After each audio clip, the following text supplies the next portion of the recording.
Hello everyone, it's Dawn back again, and just to show you, I'm just going to finish off the series from the From Lizzi August 2023 pack.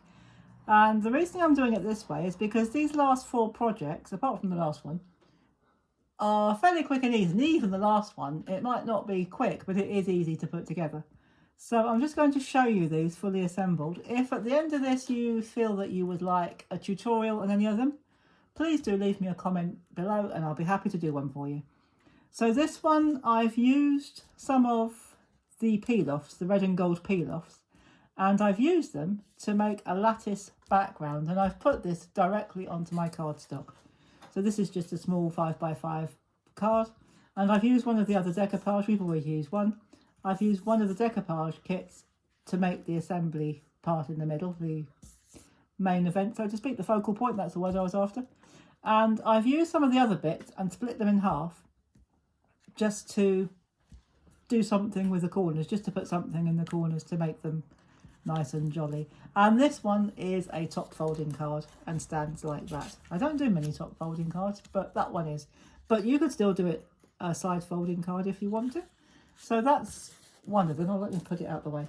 Now this one, I really like the way it's come out. This, I used the scraps, or some of the scraps anyway, of the projects that I've done so far, and I used the scraps to make a patchwork card. I did use a die for this. I used one of my hexagonal dies from my nesting die set, or one of my nesting die sets, and I used the stamp, or one from the stamp set, or one of the stamps from the stamp set, to stamp with love.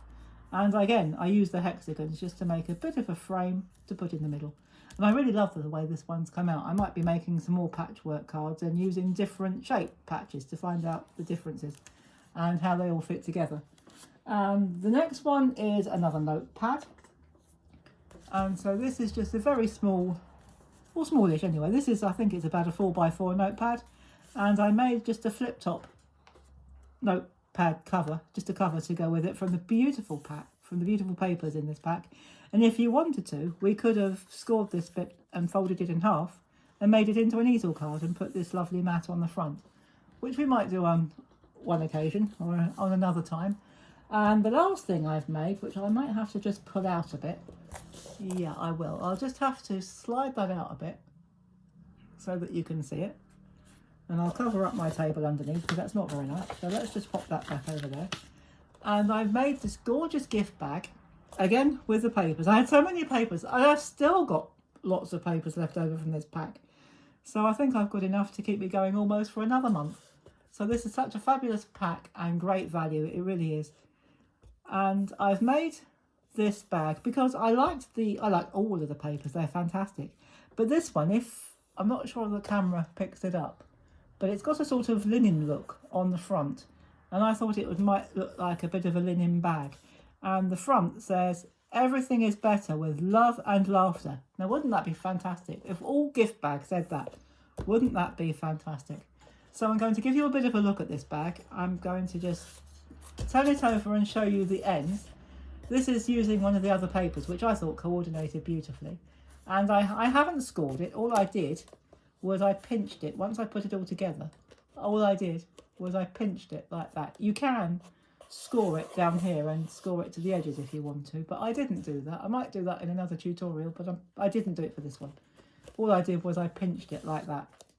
And I've done the same on the other end. All I did was I put my finger in and pinched.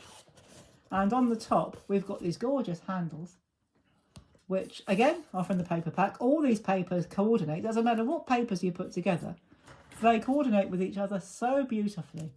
And I've just lined the inside with some ordinary white cardstock, which I'm sure you've got in your stash. So there you go, guys.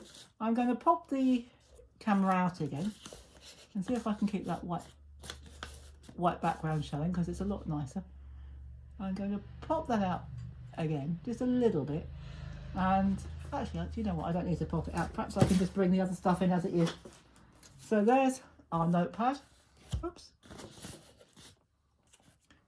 There is our patchwork card, and there is our grid card, or grid background card, made from the peel-offs.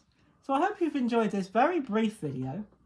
And there is another reason I've done it this way, because most of these are fairly self-explanatory. I'm sure you don't need a project or a video to show you how to make them. The bag is simple enough. If you want me to show you how to make the bag, please do drop me a comment below and I'll be happy to do one for you. But the other reason I've done it this way is next week I'm having a bit of a break. I'm not going anywhere, but there are things that need doing that haven't been done in the house and in the garden. And it's also my birthday next week, next Thursday. So I'm having a bit of a week off so that Graham and I can spend a bit of time together and I can catch up on some of the jobs I just haven't had time to do yet. So there won't be any videos from me next week, but I will be back the week after and back to our regular schedule. So I hope you've enjoyed that. I hope you've enjoyed this series. Thank you for all of your lovely comments. Thank you for giving me likes. Thank you for just watching and subscribing. It's absolutely fabulous. And I will see you soon with a new video and a new set of projects. And in the meantime, do take care everybody. Have fun, stay safe, and as always, happy crafting. Bye bye for now.